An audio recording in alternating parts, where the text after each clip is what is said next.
Welcome to Marketing Made Clear. I'm your host Will Green.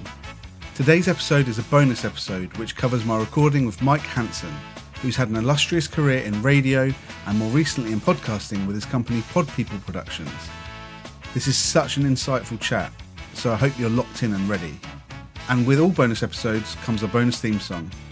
I haven't covered punk in any form yet, so I thought it would be rude not to, or punk ska anyway. The episode will be structured with an intro, the recording itself, and then a bit of a reflection from me at the end, where I relate some of the conversation to other things that might be of interest. Are you ready? Marketing made clear. We're here to educate from beginners to pros. We'll elevate, bring in the insights like a blazing spark. Together we'll conquer, leaving our mark.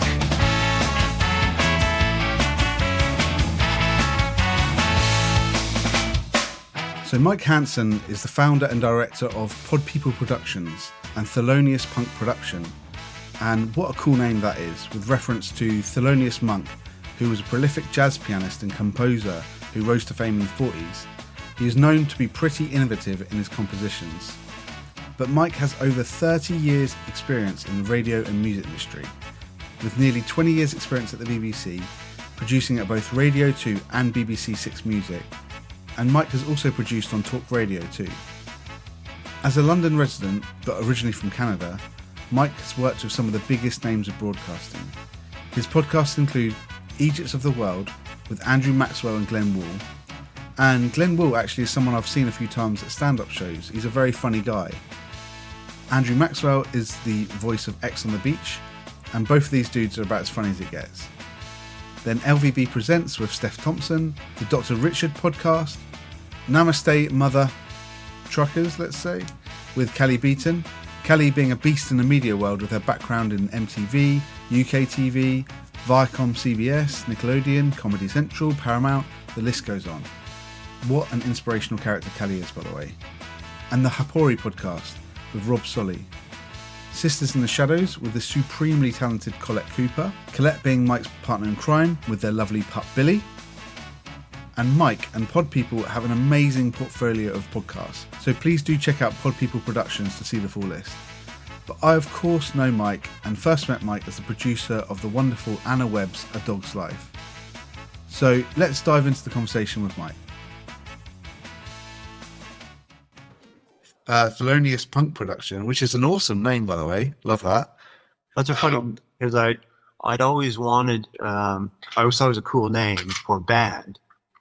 And Yeah. I had a sort of side project where I was kind of singing. I can't really sing, but it just bore out of it. It was a mixture of a couple guys from my band and a couple guys from Colette's band, and we did a couple gigs with to come up, and so I called it Thelonious Punk. And then when I was going to jump ship from the BBC, which you get to in a minute, I wanted to do Pod People Productions. Yeah. That was going to be the main focus. And then we thought, well, we're also going to do music, might do a record label, going to do Let's Play and all that. So that well, maybe I'll come up with a different company name. Why don't you call Thelonious Punk? And I said, all right. And I thought, cool. But like some people don't get it. So even people send me invoices called The Thelonious. But when I registered it with companies, I spelled it wrong, so I had a nightmare fixing that. Yeah. Then I registered it with a proper business account with Lloyd's. And again, I had trouble with the woman. She kept getting it wrong. I kept going back in. And then I went in to get funny enough, a checkbook like I'd never used. A checkbook. And then she said, oh, by the way, our manager wants to meet you. He thinks your company name is really cool. Oh, really? The bankers go, oh, brilliant name, man. That's cool. So people who get it really get it. Love it. Yeah. People who don't understand the joke get it wrong, spell it wrong. So Yeah. I'd say it wrong probably as well. Yes. I guess that if you don't know, it might sound Greek or something. I don't know. Yeah, and on Talk Radio as well. Yeah, I was at the original Talk Radio. Yeah. And in fact, until I joined Radio 2, I had every radio job I had was at the startup, at the entry level. So my first job in radio was when I was 16, working with my dad because he opened a country radio station in Calgary. Nice. He was in radio outlet when we moved out there. So he opened a new country radio station, and that was my first job in radio, is being a tech op overnight, playing out all the records. Yeah. And my second job was it was an ongoing radio station, but they reformatted to be all sports. So when it became an all sports station, so that was my second job in radio. And then I left and I got to the UK and looked for jobs, and they launched Talk Radio UK. So I was there for that launch, and I was there until it rebranded to Talk Sport. I was there for that. Yes. Yeah. And then I joined Six Music, which is new and brand new. So all my career in radio was always explaining people what I did, because no one ever heard what I know. And I go, what's that? You know, and radio was the first established brand I ever joined that was already a thing that people understood what I was talking about. Yeah. Which is culture shock, because I had no shape on it. Was kind of, what sort of impact can I have on this big beast that's already been around for 50 years that everyone knows about? Yeah. There's part of the issue with that. One of the reasons I left. And so when I started making podcasts, so the fact that no one knew what the fuck I was talking about was a podcast. Yeah, you're used to that. Explaining to people what I actually did. Yeah, definitely. And I did talk to Anna a little bit about the move from radio into podcasting, and I think I see it, and correct me if I'm wrong, because we're both like from the music background as well, but it's like moving from live performance and live recording into like a studio recording environment, in a sense that radio is going out live predominantly, whereas the podcast, you do have the option of editing and all sorts as well.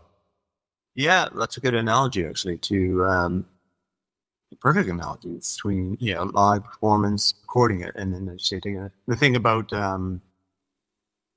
with live radio is that you have to get it right, and it sharpens your mind.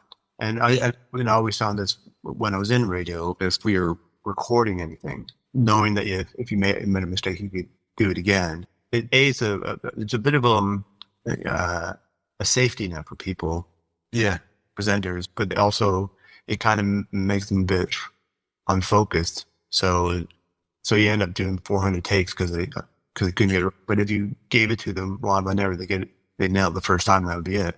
Yeah. And it's the same with, if you're playing live in an event, you got to get it right. You can't say, well, I'll re-record that bit, because you can't. Yeah. It's a good analogy to make, actually. Oh, thank you. Well, I think as a musician, I always find, when I'm practicing and doing stuff at home, I'm never as good as live. No. Like, I'll nail it live because I don't want to look an idiot.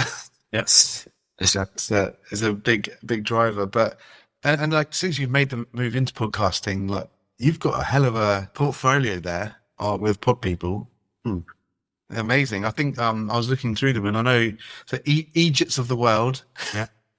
I actually, Glenn Wall, I saw him. He was supporting Frankie Boyle on a tour, and I thought it was hilarious. And then I checked out a few other bits and of his, like I think he did a live at the Apollo and all sorts, something along those lines. And yeah, he's hilarious, and he's a countryman of yours, isn't he? He's from Vancouver. Yeah. I mean, my initial mission statement, the thing is covering all of life, culture, and it was designed to be a bit broad, because I knew I'd want to probably do comedy, and I would probably want to do music as well, but there would other things would come up, and so I just thought, well, I kind of keep, rather than be just known for one genre, like true crime. Yeah. And I don't know if that was a mistake or not, because wondering some of these big publishers are known for a particular type of style or a particular genre, but my interests are all over the place, and the ability to do a dog podcast and then do a comedy one in the afternoon, and then and I'm in talks with I might be doing one on the history of Charlie Records. Oh, okay. An old radio friend of mine got in touch, said, you ever heard of the 13th Floor Elevators? They were like a garage band, 60s, early 70s, way back, freaking band. And they're I mean, they're really low. I'd never heard of them until I got Six Music, and even now I couldn't really name any of their song. I know I've heard it. But yeah, so they're interested in, it's the 50th anniversary of Charlie Record, which again, I've never heard of. And they tend to do a lot of reissues. There's a lot of the old immediate records from the 60s and the Goldens. So that just popped up. So the ability to be able to do that. Yeah. It's comedy and dogs and all the other that comes up. And some are just lifestyle. Some, and I kind of worked out a business model that I would kind of be a co-creator with, like Anne and I are business partners on that. You're right. But the other ones I do, they pay me just to make it for them, and I don't have any real creative input. They know what they want. Yeah. I advised them technically on making it, and they pay me an hourly rate to make it. Yeah. And so that gives you a good approach. So I can cover subjects that I have absolutely no knowledge of and minimal interest in as well, to be honest. But, I know there's an audience. There's an audience for everything. You do, they will come, sort of. Yeah. And one of the things I talked to Anna about, and, it's clear how enthusiastic and what a passion, canine well-being and nutrition and all the areas around that is. Because even when we're speaking, to each other, we always end up back there because that's what she naturally talks about. That's what she's naturally very, very interested in. And for me, I'm really interested in marketing and how I think that people mystify it a little bit too much and don't really get it. And that's the whole point. Marketing Made Clear is about like making these things a little bit more clear. I think there's loads of analogies. Like I'm dyslexic, so analogies are really important for me to get an understanding of things. But just to try and help people a little bit. So honestly, it's a massive honor to have you on the podcast. So thank you so much. When you started podcasting and making that move from radio, did you ever think that podcasting would be as kind of popular as now? Or definitely. Which was the reason I gave up a very comfortable, very well established, pretty senior role in the BBC, with one of the most respected broadcasters in the world. Yeah. Primarily working for the biggest radio station in Europe, so talking about security. So there's no way I was going to jump ship at the age of 50 unless I thought there was something in this podcasting thing. And what spurred me on to it was, because podcasts have been around for 20 odd years. And I was making podcasts for the BBC back in my Six Music days. And in those days, the BBC were just recutting shows that had been broadcast. So there's, the live broadcast and then sort of the radio equivalent to iPlayer, where you can go back and listen again to the whole show. And then we started making highlight shows were podcasts. And it was kind of hard to explain to the audience what the difference was. There was just, it was on demand, listen when you want it, or the live broadcast. But the podcasts were essentially the radio shows without the music, because at that time, the BBC didn't have the rights to put commercial music on podcasts. So I was making one for George Lamb, who was Six Music at the time, and I was the producer of that. And I had a lot of fun. I was just taking the highlights because he was a very speech-heavy show and lots of goofing around and all that. So I made a weekly highlight show, and that was a lot of fun. That did well. Yeah. And moved to Radio 2. Again, I didn't make it, but I always said one of the shows in my portfolio, so I was the weekend editor, was Graham Norton. And Graham's live radio show would reach 4 million people a week. It was huge. But his podcast, which was just the show without the music, the Grill Grams and the two big interviews, and that was getting 800,000 downloads on its own. And so there was a big audience for it. And for a lot of reasons, the BBC were kind of slow to get into podcasting. And it's mainly because anytime the BBC wants to innovate, there's a lot of commercial backlash. Like, are you getting in that? Right? And podcasts were taking over. And it was after Serial, that a big American series, came NPR, essentially, so public radio in the US. And that was in 2012. And that really made things blow up podcast-wise, because they've been around. Yeah. But no one really got into it. And then everyone got into Serial. And that suddenly everybody's, talking about podcasts. And then it was around 2016 where, news-wise, everything just went mental. Brexit, we had Trump, we had that was the year of the celebrity deaths, starting with Bowie, then Prince. Oh yeah, of course. It was, Yeah. it was an absolutely landmark year of craziness. And that's when I got really into podcasting. I was just trying to keep up with the news. Yeah. I stand up following all these different current affairs podcasts, and I got into Pod Save America, which was created by some of Obama's former speechwriters, and they kind of showed me. They were kind of my role models because they were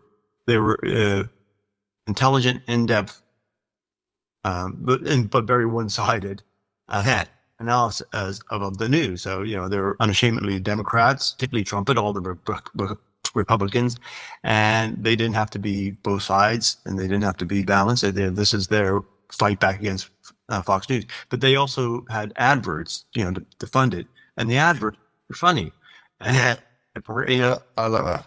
and they would swear them, and they would kind of tie in whatever they're talking about into this. So I thought it was a really clever way of making the advertising content. And I could never understand commercial radio in this country why they didn't make adverts, enjoyable part of content in the way that, TV adverts, you'd see on TV a clip, one of those list shows, the 100 best TV adverts ever. And people remember the old Cadver, Hamlet cigar adverts, and iconic, sort of TV moments in themselves as well as TV shows. But there was no equivalent in radio. But in Canada, where I grew up, I can still remember some funny adverts that I heard on radio because they were necessity. So they made them entertaining.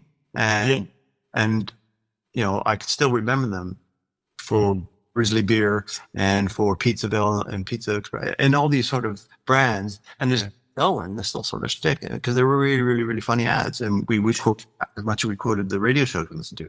So I could see that there was a future in podcasting because it gave you freedom, and also it was dependent on the audience either supporting it directly through subscription or a really strong sponsorship or brand association that would pay for or advertising. And so I could see there was a future in it. But again, going back to the BBC, they were slow to get going. And I was kind of frustrated that we weren't doing more in the podcast space. Then they announced that we were going to do podcasting. I've been in the BBC for, well over 15 years, pushing on 20 years. And I'd kind of gone as far as I could go. I was never going to be director general. I wasn't going to be director of radio. I wasn't going to be the head of Radio 2. I missed my moment of being head of Six Music, and that's another story. So I thought, well, what else am I going to do? And then they announced we're going to do podcasts. And like original podcasts, not just recutting the old shows. Excellent. So we got together, my boss and I and a few others, and we came up with about 15 format ideas, 7 of them on my own for these new sort of standalone podcasts. And we pitched them. We didn't get anything. And I went for some feedback, and the ones that they picked, and out of, a big, strong, 200-300 producers working radio that on all these ideas that we came up with, they were really sort of timidly going, well, we're going to try 6 pilots. We've got 6 pilots. We're going to try and see how it goes. And the pilots I could see were really just vehicles for new talent they wanted to try that they didn't have any space for on Radio 4 at the moment. Okay. And so I just got really frustrated and said, well, and this is like 2017, 2018. And I could see already that BBC is a good year behind the rest of the world when it came to like podcasts were just blowing up. And we were still just kind of toying with like, well, and I did snap my head and said, well, I don't need these guys. I do it myself. So I was in a position financially that I thought, okay, I can jump ship. I can work for myself for a couple of years and launch this, get into podcasting and do it on my own. And then I don't have to pitch it and I don't have to get a commission or whatever. I'll just do it. It's, really the punk ethos. It's really, do I want it? Or end up by a label, just record it and put it out yourself. It's work, but you can do it. And then you've got that complete creative control, and you potentially get all 100% of the financial reward if you make it. So that's what spurred me on, and that's why I got into it. And that's and it's been hard going, like anything else. Everything it's hard to make it, and people get worried. Oh, there's so many podcasts out there. Well, that's true, but there's a million books, and no one says there's too many books, and there's tons of music out there. No one says there's too much music, and it's too much on Netflix. No, actually, enough. Always something new, right? So there's room for everything. It's just, and it's probably more your area. It's how do you get noticed? How do you get heard? Yes, in the field. Yeah, definitely. Yeah, 100%. And I think I'd echo what you're saying there, because for me, I finished my MBA at the beginning of last year, actually. And, for me, I found, well, you can go down the route of getting all your academic work published by somebody else, or publish it yourself. And so I went down the route of making my own website, publishing it myself, so that I had creative control. I knew that publishing it through different places would things needed to change. It needed to fit the kind of narrative that certain places had. So I'd have to edit my work a little bit, which took away from what I wanted it to be. And this is an extension of that. I think I again want to just get my perspective out there, because I do think like people don't really get marketing. But when you spend a bit of time with people and you kind of highlight things, people go, "Oh yeah, all right, I get it." I think like you said with a podcast, marketing a podcast is like what is its own kind of skill set, and it's very difficult. I think it's going to be very different than a product kind of marketing strategy that you put together. It's a service really, and part of it is looking at which platforms are performing well. But if people really like a podcast, they'll go and use whatever platforms they're on if they want to engage with it. So I don't think that matters too much. And I was just thinking that move that you made from radio to podcast as well is really interesting. Is probably you had that experience of the startup mentality and the talk radio, which became talk sport. I mean, one of the things I was going to ask is, did you ever see that becoming like the giant that it is today? And obviously, with Six Music as well, the startup kind of, that you were there right at the beginning for that as well. Yeah. Obviously you get into these things hoping that it's going to be big. And it's usually a hard slog. In those days I was particularly at talk radio. I mean, I was pretty junior. I produced the overnight show for 3 years, which was the best time. So I didn't have any sort of anything vested in its success, other than, I wanted to do well so that, I had a job, and that, just do what I was talking about when I said where I worked, they knew what I meant. But I do remember us thinking, in the early days of talk radio, as it was then, our chief competitor was 5 Live. And at that time, 5 Live was getting about 5 million listeners a week or whatever. I think they still get something around like that, between 5 and 7, whatever it is. And in our early days, we were getting less than 1 million, I think, at talk radio.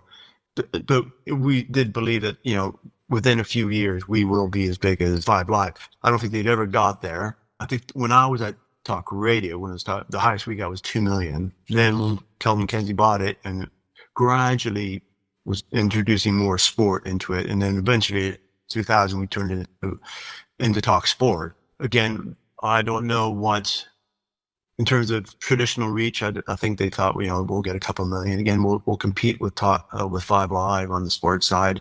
But I think what they did is that they diversified it more, and they could see other avenues of, phone-in lines and charging and other sort of business models. And then I think the digital revolution, the DAB and online listening just kind of made it so that your overall reach, and this kind of happened in commercial radio as well. They have a brand that kind of goes everywhere, and you got absolute 80s, absolute 90s. You could really niche and really narrow it because your overall brand is doing well, but you're not each station's reach in the traditional sense. So the thinking back and when I was starting there was that we knew who our main competitor was, and we thought we could reach that and surpass it. And the same with Sick. I remember having this, it was weird. The first time we got radars, we were getting 158,000 listeners a week. And I remember my boss at the time, Anthony Belcom, saying, well, the radio's coming out tomorrow. How do you think we did? And I kind of said, I don't know, 500,000. But, we were happy with it. And it was funny because Six Music launched at the same time as BBC Seven, which became 4 Extra. And actually, the three of us all, these sort of digital offshoots of established bands. So Radio 1 had 1 Extra, Radio 4 had 7, and by default than any real symbiosis, Radio 2 had Six Music. And we were, in those early days, we really were the poor man because 1 Extra looked really, really funky and new and was reaching a young, urban audience that wasn't getting really served anywhere else. KG7 had all this great archive of all those old great Hancock's Half Hour, all those old great Radio 4 comedies. And Six Music was just seen as this chin-stroking albums and archive, old John sessions and playing Echo and the Bunnymen until your head fell off. That's how we kind of dismissed that for a long time. And it was the threat of closure when we realized actually people really did care about the station and there were more people who were listening. And our audience was 600. We'd gotten, it gradually was getting bigger and bigger. We were always behind our rivals. So digitally was 1 Extra and BBC 7 were always doing better than we did. Our other DAB rivals like Planet Rock, which all were winning digital station of the year every year and getting way more audience than us.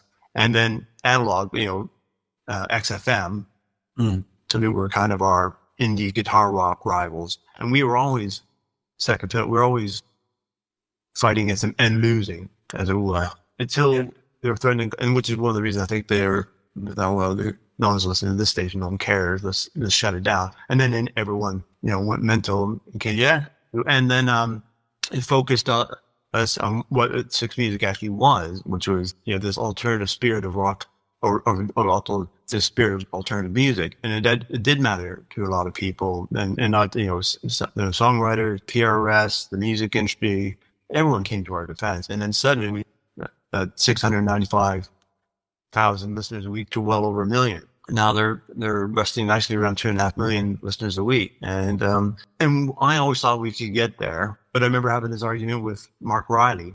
He's got his particular view on that sort of alternative music, and he just didn't believe there was enough people. Like he said, he said, I don't think there's more than 1 million people who listen to a station like Six, as he saw it. And his work, which is what Tim and Gideon and the evening stuff did, no playlist, play what you want whenever you want, and start your show with a hard to listen to 20-minute track or whatever. He would do all that because he thought that's what music lovers were like. But he acknowledged that there was probably only about 1 million of them in the country. And, whereas others thought, you can appeal to that, but there's also a lot of other music there's more of them. You need to soften the edges a bit more. So that's a very marketing kind of look at view as well, because, if you're looking at companies like, ones that I've worked for when you're developing products and you're trying to develop a product, you're thinking, is there a market for this? Is there an audience for this?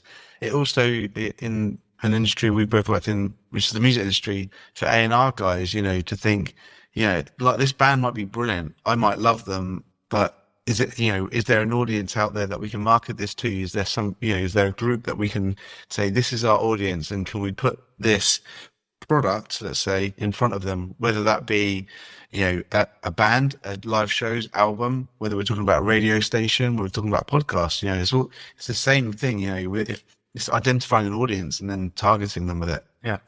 And the thing about podcasting is there really is an audience for anything. I've come across things like, I didn't even know what this existed, let alone there's people who are passionate about it. I was a judge for the British Podcasting Awards a couple of years ago, and I was helping to go through it. And there was a podcast about bats, and particularly like barn bats and bats in the wild. And I listened, and it was brilliant, because I think you mentioned this earlier. It was the passion of the presenter. They were just buzzed about seeing this bat in the rafters of this barn. It was captivating listening. Just, I didn't know anything about bats, and wouldn't necessarily. But it was just their enthusiasm is so infectious. But it just goes to show, though, if you're interested in it, someone else is well. It's just how do you get them to know that you're doing it?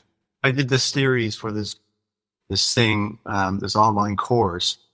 It was all about starting a podcast for this brand. I think it went under, but one of the things I made this joke of, if you're into 13th century Gregorian chants, because there's someone else's as well. But if you do your podcast and it's produced well and it sounds good and it's well researched and it's knowledgeable and passionate and well produced, other people who are like 13th century Gregorian chants will love it as well. Yeah, getting them to know about it. Goes like the marketing. Like, how do you get people to know about it? Yeah, definitely. Yeah, no, for sure. I think I'm targeting this podcast at people who are either getting into marketing, sometimes new to marketing, just maybe somebody that's got an interest in marketing that wants to, keep their ideas fresh, keep, a fresh view on it. Because I think like after a while, sometimes on certain things, you can stagnate a little bit. And when you just need that spark of somebody talking about it who really, is passionate about it to reignite that again, to get that going again. And so, yeah, totally get that. The difference with my one, I think, is that it's also going to be a bit of a creative outlet for my music side as well. So I'm trying to integrate music into it a little bit, so writing, I've got a theme song. I've got like some backing music over parts of the intro, and there's kind of different sections in each of the podcast, which have got little like backing songs for. Yeah. So it's a bit of fun. I mean, that's part of the thing that I enjoyed as well doing is that, and again, the tools are pretty easy to use, the grind, and stuff like that. So Anna's theme song, Her Dog's Life, that's me. I did all that. And I just said to her, when I first had it, because, Anna's like way out there in a bit, like, and I thought she'd want some ethereal sort of synth and chill music and all that. And so, well, what kind of theme music do you have in my show? It was something like Walking the Dog by the Stones. I'm like, nice. That riff. And I just played that riff backwards. Oh, okay, right. I didn't realize that was you. I know, because you're a guitarist and a bassist, aren't you? I play, mainly guitar, but I play bass and drums and all that. So I just recorded that theme on GarageBand, and so I played it, and she wanted it Stonesy, so I played it on my Telecaster in open G, like Keith Richards, and I kind of did that riff backwards, and made a 12-bar Stonesy bluesy, and bit of slide guitar over it. And then on my keyboard, I did drums. Yeah. Did the drum. So it was like 3 guitars, bass, drums, and I think a bit of piano on it. Yeah. I just had fun. And then I've got, a minute version from the beginning, and I've got a 2-minute version for the end. And then I did an acoustic version for it at time for if we wanted a softer version of it, so. And I've done a piano version, so you can. And I've done that with a couple podcasts. I did one with Nathan Cassidy called Psychomedy, one of the comedy podcasts I do. And then I did 2 versions of that, and it was just a couple of drum beats I liked, and because it was called Psychomedy, I was thinking of Psycho, that. So I just kind of did that stab really high up on the guitar, like a really high C. Yeah. And then I just came up with this bass riff behind. Yeah. From it. And then I came up with 2 versions. And I sent Nathan he goes, I like them both, and so do I. So one became the opening theme, and the other became the closing theme. Very cool. Yeah. So that's again part of the fun. If I was doing, for want of a better word, a professional radio show, it would be with someone else. The idea that I would be able to write and record my own theme for my shows would probably not go down well. But with podcasts, if you say your podcast, I need a little bit of this. Well, you can spend hours searching through some free online music library, I'll just self and do it. It's far more enjoyable for me to do it myself as well. And it kind of becomes this mishmash amalgamation of a bunch of ideas and everything. So I really like that. And I'm going to go back and listen to the intro to Anna's podcast and yeah, totally different light. I think I'll be listening to that. Yeah. That's really cool. The thing they use for, because I'm also in a band and music for the band, and I'll periodically come up with a riff where it doesn't really go anywhere and it's not really a thing. It's catchy, but it of in itself doesn't lend itself to I use that for a theme song or Yeah. a podcast. When I've got tons and tons of things. Yeah. Yeah. Same. Aren't going to be songs or anything, but Yeah. even for some sort of little mini library, I'll just use that for that. Yeah. Yeah, definitely. I'm the same. I definitely, my writing style probably suits jingles more than it does full songs anyway. So yeah, that's really cool. And I guess one of the things is I feel like I owe you an apology because I've been on Anna's podcast 3 times and sitting and editing my own interviews and podcasts and stuff. I've realized how much I and are. So apologies for all the editing that you have to do on the podcast I was on. I think that when it comes to radio and podcast, there's a lot of behind the scenes stuff that people don't see. I think people know that, a producer exists. You often when you listen to radio, you do hear presenters say, well, I'm going to talk to my producer, or I was talking to my producer, and so on, and know that they're, but I don't know that everybody really knows what a producer is and what they necessarily do. So as somebody that's very experienced, has been a producer, what is a producer? Well, it's a kind of a catch-all phrase for a number of different tasks, depending on the format, the presenter. So we can go from someone who really is just there to kind of make sure everything technical is right, to someone who is really on top of every detail, has written the script, telling the presenter everything we need to do, has programmed everything. So when I was a producer of talk radio, my job was to kind of work with the presenter generally, what the subject matter would be, what our angle would be on it. And then I would probably do some of the research, trying to back up our argument with some facts, or I would have an assistant who I would say, can you get me, this is back to an everyday thing, I just would say, what are the latest on NHS waiting lists? So we have that fact to hand. So that I would have that and you put that in some sort of document that the presenter would have to go there.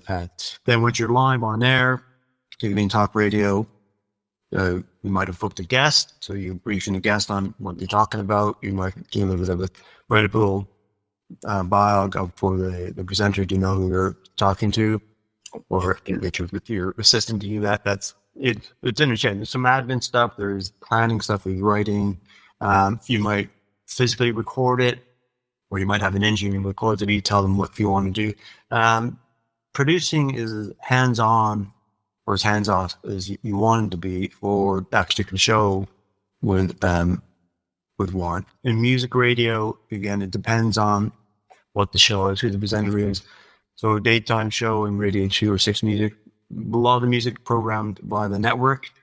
So you're the producer of a daytime radio show with work with the presenter about the other stuff, so make sure that they say this particular thing about what the network's doing or what's coming up, or here's some facts about the song, and you can make sure that they have that information. You kind of keep it the time. You can see, okay, he's got 2 minutes to fill before the news. So or song, so you're talking about this, and you a note. If it's a pre-recorded show, some producers, well, in the old days, they would have an engineer. Now the producers would record and edit and schedule it all themselves. They're much more hands-on. So it could be, and if you have a presenter who's hired because they're really knowledgeable and they picked all the music, like a special show like Iggy Pop, say on 6 Music. So Iggy would pick all that music. He'd pre-record this, so he's not live. So his producer, Adam, Iggy would just give him a list of songs all on the play. So Adam's job would be to put them in the right order. So so that song is a good way to start the hour, to start the show with that song. Yeah. These 3 tracks together, make a nice sequence. And so Adam would kind of take Iggy's list and put them in order. Then he would record Iggy introducing the song and talk about him. If Iggy didn't know much about the track. He just liked it. Adam would have sent him information about who that artist is, what label they're on, if they're on tour, any of that kind of salient material. And then Adam would just shape that. So he would take the sort of stuff, list of music from Iggy and whatever Iggy had to say about it, and then shape it into a nice show that you would hear every week. And then other shows, I mean, you literally, I produced some shows where I've picked all the music, I've written all the links, and then I've given it to them. Then I've sat in the studio while they read the script word for word as I've written it. And then I take away, and even like a seasoned professional broadcaster like Bob Harris, who can program all his own music and write all his own links and do it. But he's also available to, he's also capable of doing what you want him. And again, back in the early days of Six Music, we used to mark the anniversaries. In the early days of Six Music was the archive, the BBC, mainly Radio 1 archive of concerts, festivals they recorded. And again, I had a lot of freedom. It was part of my job then, I was a team leader of this events team. We either go cover Glastonbury or we'd find an act and try and do like a network-wide project that everyone got involved with to celebrate some sort of anniversary. And that would be big or small. It might be Smith's Week. We did one time to mark the 20th anniversary of the release of Hand and Glove. Or we do small ones. And, it was marking the death of Mark Ronson. And it was called Ronson Remembered. And I knew that the BBC had recorded this tribute concert to Mark Hanson, and I knew that Bob Harris had hosted it, and we were there. So I wrote a script. Yeah. Bob saying, "Hi, I'm Bob Harris. Welcome to," and I wrote forward what him to say as much as I could, and I programmed all the tracks and whoever appeared at that gig, and I got to a point where, because I wasn't there at the time, so I'd say, in brackets, Bob, it'd be nice if he could say what it was like when Brian May came on stage or whatever. I couldn't remember. And actually, I couldn't be there for that recording. I got someone else to record it for me over the meeting. Yeah. And then they went and recorded, and Bob just wasn't playing me. He was just recording the script for me. And I was going to assemble it on later. And then there was these funny asides where he's "Hi, I'm Bob Harris, and welcome to Watching You Remember It." And you hear him off like, "Phil, Mike wants me to say something about Brian May. I don't remember Brian being there. I just remember much of that. No, I know he was there, but I don't remember." And it was hilarious. So you received that recording with all of that on it? Well, the outtakes have been these. I just kind of did. So anyway, long story short, a producer can be someone who literally just sits there and makes sure the presenter finishes on time, to being in control of absolutely everything on that. And for a phone-in show, you direct, you screen the callers, or you oversee what callers get to air. You deal with what the presenters are saying on time. You book the guests, you do the research, or you delegate that to someone who gets the research and check it all. The music radio, sometimes you're programming everything. Sometimes you're just making sure the presenter has got the information, the music's been programmed for them. It's quite a wide-ranging job to do, and it's one of those jobs where you can't always fully describe. It's like as you go up the ladder, the executive producer or as the BBC Radio would call him an editor. When I was weekend editor of Radio 2, people said, "What did that mean?" Not hard to describe. I was in charge of every show that went out on Radio 2 over the weekend, from midnight Saturday all the way up to midnight Sunday, and that was 9 shows. And I had people like Tony Blackburn and Graham and Terry Wogan and Lisa Tarbuck, big broadcasting legends. And again, some of those shows were very self-created. Like Lisa Tarbuck would program all her music, so I didn't have any. And she had a producer in the studio with her, so I was again overseeing it, make sure knew what the network was doing. There might be some network-wide things, like Hyde Park was something I looked after, Radio 2 Live in Hyde Park, so I would make sure everyone had the right information about what was doing, how to promote it, yada, yada, yada. Graham Norton, again, I didn't have direct input into the content of the shows week by week, but I would oversee that, the shows weren't clashing with each other guest-wise. They all worked together.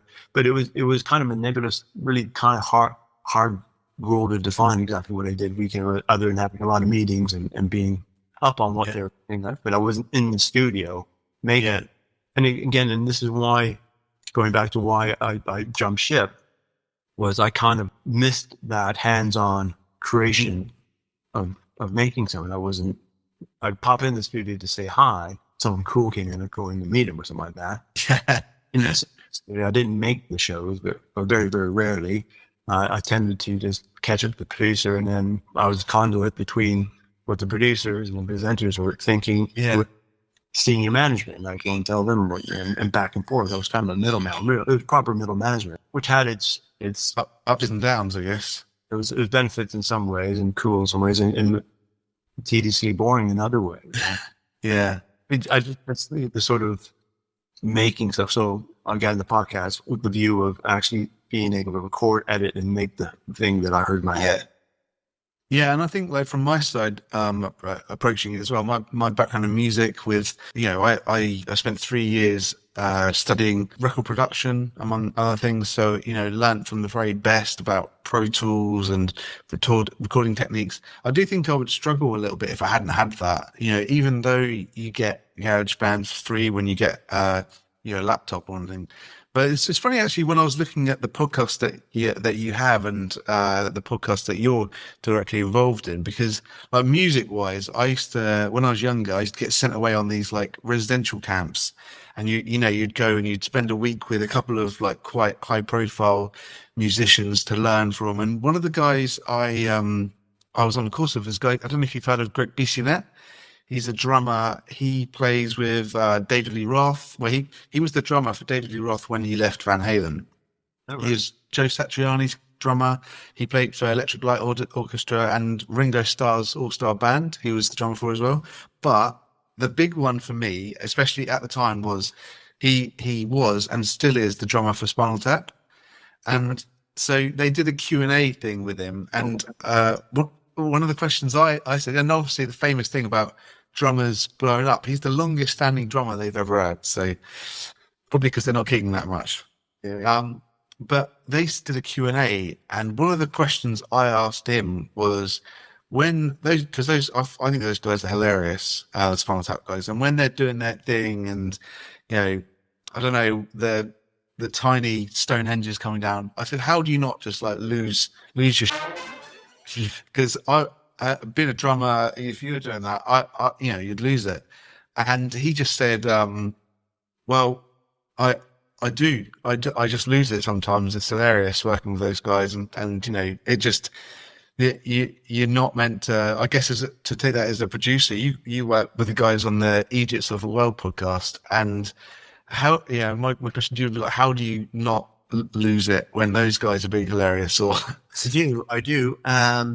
But again, that goes back to my radio days, live broadcasting, that I learned to laugh silently. Yeah. Whereas, I knew when it was appropriate, the person I'm laughing, and I knew when it's not, but I'm still laughing. And so in my early days of talk radio, I used to work with Ian Collins, and we had a show called Ian Collins and Creatures of the Night, and I would be on air with Ian and my sidekick. And the three of us would be on air at part, not the whole show, but we'd come on the beginning, chat, and then we would laugh, have a laugh on there. And then when the mics were down and Ian would say something funny to the callers, I would laugh out loud anyway. But there were times when it wasn't appropriate to laugh. My mic was up without I can't laugh. And again, with George Lamb, I'd be on air with him and I would learn not to laugh. It doesn't always work, because sometimes you lose control. And I guess it's something that you develop over time, that your brain says it's appropriate to laugh out loud. Yeah. And it says, no, you can't laugh it. So it is, I'll laugh about that later or something. You kind of hold it in and you're shaking, but you're not. And I guess it's like, when you're a kid, when you're giggling in school, in class, or, it's inappropriate, which makes you laugh even harder. But I know. Yeah, that's what I was going to say. Because if you're trying to hold it in, you're dying. So it's like that in professional, but you just learn to control it a bit better. And the things with the agents is I recorded just the way our diaries work. I'm not always there when they record, and so to get them going, I taught them how to record themselves. What cooking? So I advised them, again, one of the services to keep costs down. Yeah. I'm not always involved. Yeah. Because Glenn lives in Ipswich and Andrew lives down near Folkestone, and they go down and Glenn goes down to Andrews. And so the first couple I went down and I advised them while we were talking about what the show was going to be and how they wanted to do it. And go, well, here's the mic you want to buy. This is what you're going to record it on. I'll come down. These are the levels. So the first few episodes I recorded for them until they were confident in doing it themselves. And now it was, again, save on time and cost, make things more efficient. They record it. And then Andrew listens back to it and he sends me the audio. And because also they're filming it for YouTube and they want to do more visual stuff. Yeah. Andrew's son Flynn does that side. So they send me the audio and Andrew will make notes of, Glenn too near the knuckle, you cut that out. And I just, so I freely laugh along. Yeah. If it's late on Tuesday night, I try not to laugh out loud because I don't want to bother Colette because she's in there watching TV and I'm here pissing myself laughing. She gets annoyed. But in that first episode, when we were first doing the pilot, I don't know if we ever released that one. I think we were just playing around with it. I was just bent over, just dying. But knowing that I can't, and I could have. I guess it could have been fine to laugh in the background because sometimes I like that you hear laughing in the background. Yeah, exactly. It's a style, isn't it? Sometimes it sounds a bit naff, like this Zoo format's getting out of control, and they're all laughing to kind of make it sound funnier than it is. And yeah, I don't know. It's I'm of two minds with that because I was do radio myself, and I was on air and laughing out loud in the background, and sometimes, I get in trouble from my boss. Say that's bad, right?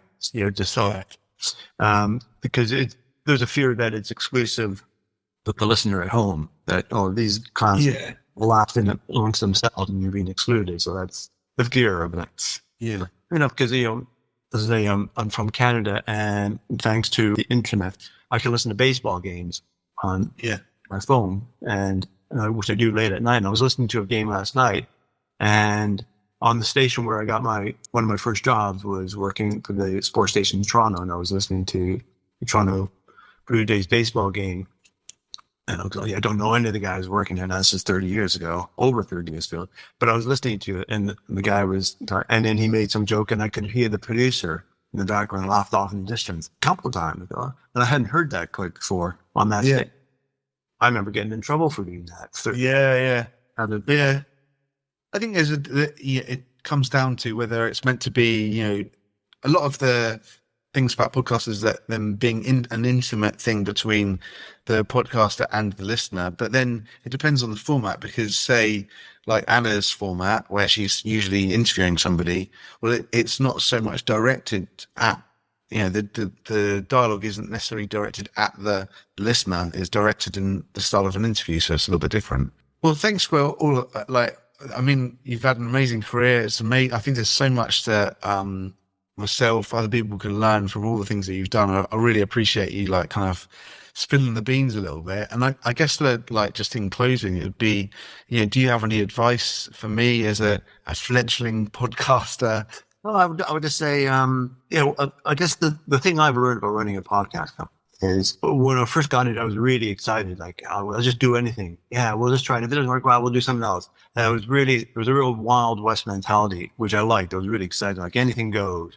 And if it doesn't, we'll try something else. What I've realized is that there is a bit of work and graft that goes into and just getting it off the ground in the first place. As easy as it is and as less arduous it is trying to get a TV show off or make a movie or anything that involves big budgets and loads of people. But there's still a lot of work to get done. And you want to make sure that you're going to do that without wasting time. What's the point of doing artwork and equipment and coming to a format and recording all the stuff after a couple episodes go, it's not working, I'm on board, or it's not what I thought it would be. So think about it. So the first question I asked someone was like, well, why do you want to do a podcast? If your answer is, well, everyone else is done, well, that's not good reason. No. And then the second question is, who's going to listen to it? And if you don't know who your audience is, well, you're probably not going to have an idea what the show is going to be. And within those first two questions also is, what do you expect to get out? You have to have reasonable expectations. You know, if you think you're going to be the next Joe Rogan, well, good luck to you. I hope, but my gut tells you you're probably not going to get a million dollars a month and sign a $100 million contract with Spotify. I don't think it's going to work for you that way. I think you're going to have to think about, you know, maybe you're going to get, you know, a couple thousand downloads a month, which is not bad. And if you got a targeted audience and you're not financially dependent on that, and it's something you like to do, and it's a creative outlet for you, or it's fulfilling some sort of marketing or business need for you that's not necessarily monetization, or there's where you can monetize that, great. Or it's part of an overall package, great. And if you're very clear in your head what those objectives are, then great. And that can be applied to anything in music. And I was listening to, and it's all relative, you know, you got to keep in mind, what is success to you? And I was listening to the guy who wrote the Civil Emirate, his name is. He's an American author, and it was American Fiction, which is out on Amazon Prime now. It was based on a book that he wrote. Funny enough, I read it. He's done a new version of Huckleberry Finn, but based on the perspective of Jim the Slave. And it's very interesting. But the reason I mentioned that is because he was on the Today program, and he mentioned a stat that just shows you how relative everything is in terms of whatever creative field you're in. He said, you know, if I sell 70,000 books, that's pretty good. If I made a TV show and 70,000 people saw it, that'd be a big failure. If I made a movie and 70,000 people saw it, that'd be a big failure. And I was thinking in podcasts, you know, or if you sold 70,000 records, it might be all right, you know? If you got 70,000 downloads a month on your podcast, you are in the big leagues and you're going to be doing well. And you can monetize that really, really well. If you were getting 70,000 streams on Spotify, you're probably doing good business. You ain't going to make any money from it, but that probably means you're going to hit fan base that you can shift record or sell a lot of gig tickets. But yeah, if you're getting 70,000 TV viewers, that's really, really bad. And if you make a feature film and 70,000 people watch it, that's a disaster. Yeah. But it's always how numbers are relative. So again, I know I'm kind of being long-winded here in my answers, and good luck editing all this stuff down. But it's like, what success to you? Yeah. Buddy, I would say that, you know, my advice is do it if it doesn't cost a lot, and you're clear in your head what it is you want to do and why you're doing it. And if it's just to have fun, or it's just to fight your marketing, you know, I don't expect 1 million people listening, but I want the right people listening. Like a good example is I met at a podcast conference, I met a guy who runs a company. They do a podcast for the insurance industry. Oh, right. Okay. And, you know, that's pretty limited. But he says there's, you know, 6,000 insurance brokers in the UK, but 1,500 listening to his podcast. So he's got a quarter of that market. So exactly. 1,500 downloads is not big in the grand scheme of podcasting. But if you've got a quarter of your target audience, that's amazing. Yeah, for sure. Being funded by the Insurance Brokerage Association of the UK or whatever it is. And that all the information they want to get to the brokers, they're reaching a quarter of them through that podcast. That's a massive success. So it's how you measure success. What do you want from it? Let's do it. And how are you going to measure success? Yeah. And I guess the other thing would be like the perspective earlier you said about the Bat podcast, you know, if they're reaching more than just the people that are interested in bats and the level they are, then the other thing is that they're reaching slightly more people to get more interest into that group and building that group. So that's a totally different way of looking at it too. So yeah. So, and the other thing to bear in mind is that they're there forever. You know, we've had a commercial partnership with Paleo, and we've had with other people, and then I just let them know that the podcast that we put out 2 years ago that were a brand association or supported by a particular brand, people are still listening to that. Yeah. So the money they spent, the marketing money they spent in 2021 is still feeling not the same impact they had when it first came out, but we're still getting downloads on the show. And that message is still baked into that growth. So when we tell people go back and listen to the back catalog, and they are doing those numbers obviously go up. new people keep stumbling upon it.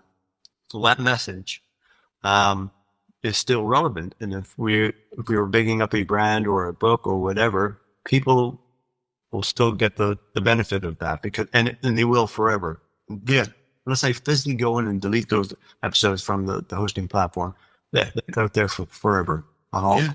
And people do either, for a variety of reasons, still come across those old episodes. The numbers for those continue to rise. And so the lifespan and the long tail of that marketing message. Yeah. Whereas the argument Ann and I always have with potential people who we ask to, kind of sponsor, you come on as a sponsor and you say, this is the price. They go, ooh, that's a lot of money. And I go, well, yeah, but it'll be there forever. You'll happily spend that money on a magazine, quarter page ad in a magazine. Yeah. Will not really sink in. If it's in the Metro, it'll flip through it and fling it away. And then it's gone. And it's gone. Yeah. Yeah. Whereas it's people are listening. They're listening intently. Yeah. Listening because they trust the host. If the host says, buy paleo, it's not raw dog food out there. People are going to take that on board and then take it seriously and act upon it. And that message will is going to be there forever. Yeah. And as pros and new people come across it and go, I enjoyed that. What else have they done? And here's something about raw dog food. And then all dogs matter. Whatever they might find interesting, they will go back and check it out. Yeah, I think it's like you said, it's the long tail effect. It's that it's that yes, you'll get an instant impact, but there's the longevity, the long tail effect, and if with marketers, the pressure is always about measuring return on investment. Well, if you measure the return on investment after week 1, it's going to be different to week 4, week 52, and so on. Really, so yeah, I think it is a really rewarding platform. And again, I do see a big move that companies are going to have to move to podcast if they want to reach certain level of consumers. You said there about 25% of insurance brokers. Well, they might be the 25% of insurance brokers that aren't reading the emails as well. There's the other thing, or aren't reading a publication or something. So yeah, it's a multi-channel approach. So yeah, no, I think that's a really, really, really good point.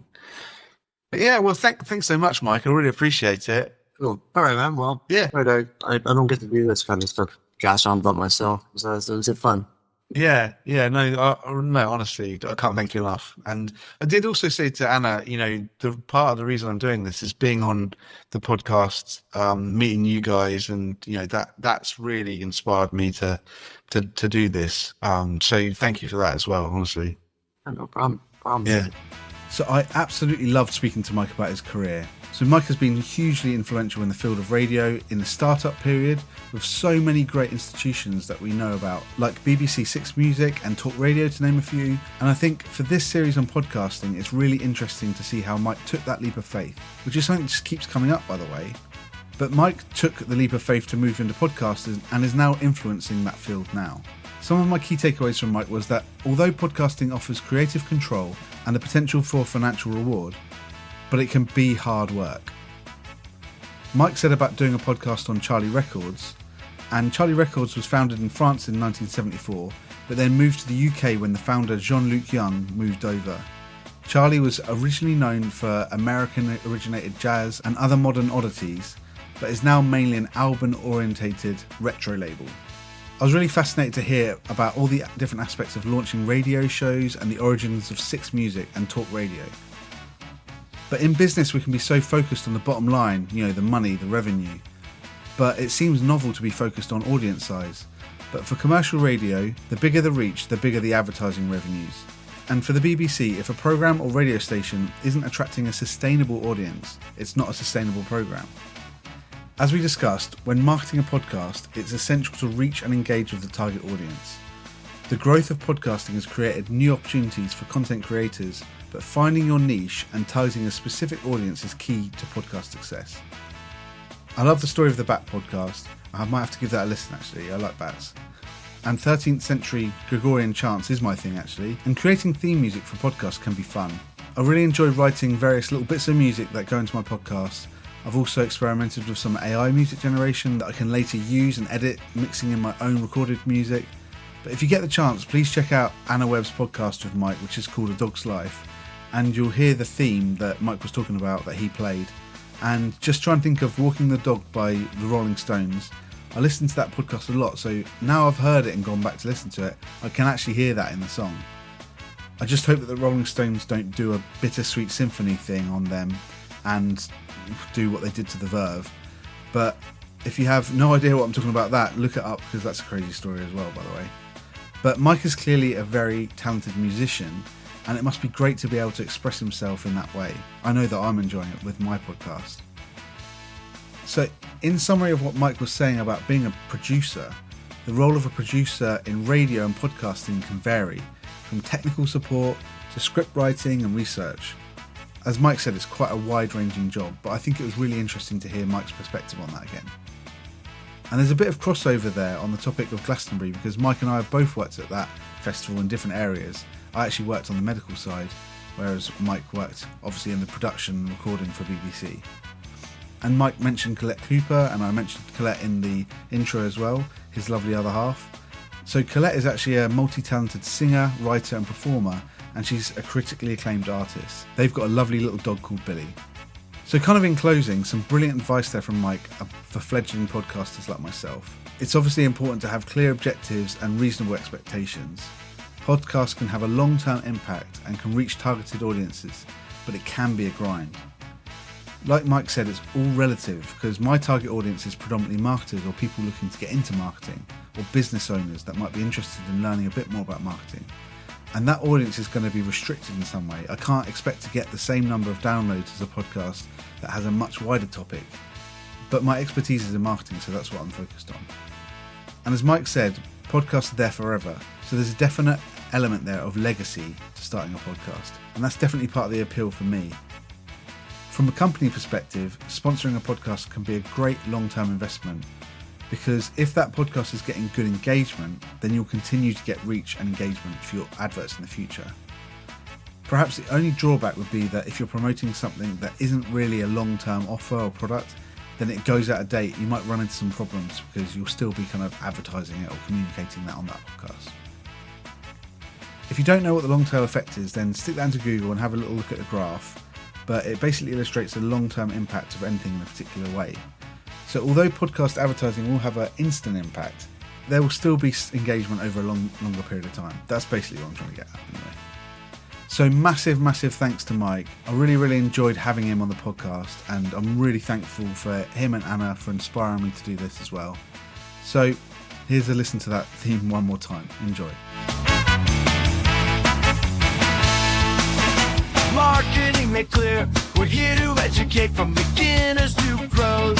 We'll elevate, bring in the insights like a blazing spark. Together we'll conquer, leaving our